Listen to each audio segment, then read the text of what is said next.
डेंग्यूच्या आजाराने 7 वर्षीय बालकाचा मृत्यू, ग्रामपंचायत प्रशासनाच्या दुर्लक्ष, पिंपरी गावाचे आरोग्य धोक्यात। हिंगणघाट तालुक्यातील पिंपरी येथील रहिवासी तेजस किशोर मंजेकर या 7 वर्षीय मुलाचा डेंग्यूच्या आजाराने सेवाग्राम रुग्णालयात उपचारादरम्यान मृत्यू झाला आहे।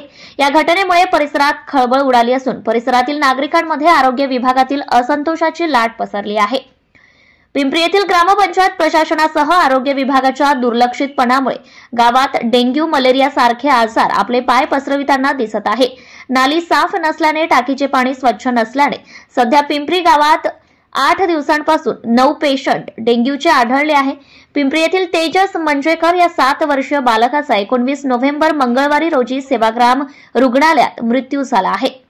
पिंपरी या गावात ग्रामपंचायत प्रशासनाच्या दुर्लक्षाने पिंपरी गावातील बाजारपेठेतील पाण्याची टाकीची गेल्या 3 वर्षांपासून स्वच्छता न केल्याने व नाल्यांची सफाई न केल्याने मोठ्या प्रमाणात डासांची संख्या गावात वाढली आहे। त्यामुळे गेल्या 10-12 दिवसांपासून डेंग्यूचे 9 रुग्ण पिंपरी गावात आढळले आहे। त्यांपैकी आता 1 पेशंट दगावल्याने गावात भीतीचे वातावरण पसरले असून सर्व गाव दहशतीत आहे। या सर्व बाबींकडे गांभीर्याने लक्ष देऊन योग्य त्या उपाययोजना करण्यात याव्यात अशी मागणी गावकरी नातेवाईक करीत आहे। Bureau reporter Sachin Mahajan, Navswarajya news प्रतिनिधी, हिंगणघाट। काय प्रशासनाने घरी येऊन पाहणी केली होती किंवा फवारणी केली होती असं माहिती पडलं? प्रशासनाला मी विनंती केली।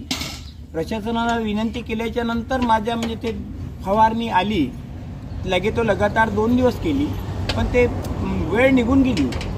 वेळ निघून गेल्याच्या नंतर त्याने फवारणी केली, कालही फवारणी केली।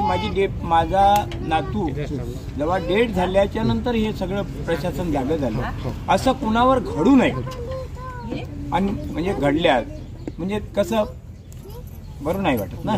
किती तुमच्या गावात असं माहिती पडलं की 7 ते 8 पेशंट? आमच्या गावात सरासरी आतापर्यंत कमीत कमी 12 ते 13 झाले। अच्छा, 12 ते 13 झाले डेंग्यूचे पेशंट। आणि हा असा म्हणजे डेंग्यूचे पेशंट झाले, काही सेवाग्रामला गेले, काही कुठं गेले, काही कुठं गेले, कोणी पैशाअभावी कुठे गेले। आणि पहिले सरकारी दवाखान्यात गेलो मी, म्हणजे माझा मुलगा घेऊन गेला, सरकारी दवाखान्यात डॉक्टर नाही आहे। हिंगणघाटच्या सरकारी दवाखान्यात डॉक्टर नाही आहे म्हणून त्याला भरती घेतलं नाही। महत्वाचा मुद्दा आहे हा। सरकारी दवाखान्यात मुलगा घेऊन गेला पण तिथे डॉक्टर नसल्यामुळे त्यानं रिटर्न केलाय। त्याच्यानंतर आम्ही वासाडेकडे गेलो, वासाडेकडे भरती न करता आम्ही सेवाग्रामला गेलो आणि सेवाग्रामने शनिवारी भरती केला। शनिवार, सोमवार, मंगळवार आणि मंगळवारी डेट झाली त्याचीवाली।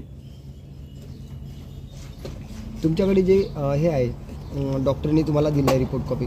हो, तर रिपोर्ट आहे ना माझ्याकडे। रिपोर्ट आहे तुमच्याकडे? तर तुम्ही या संदर्भात तुमचं जर मागणी पूर्ण झाली तुम्ही काय करणार? नाही, समोरसाठी मी काहीतरी प्रशासनाला विनंती करून किंवा प्रशासनावर काहीतरी काय करता येईल ते समोरचा प्रश्न आहे, कारण आम्ही दुःखात असल्यामुळे समोरचं बोलू शकत नाही। Subscribe now and press the bell icon. Never miss an update.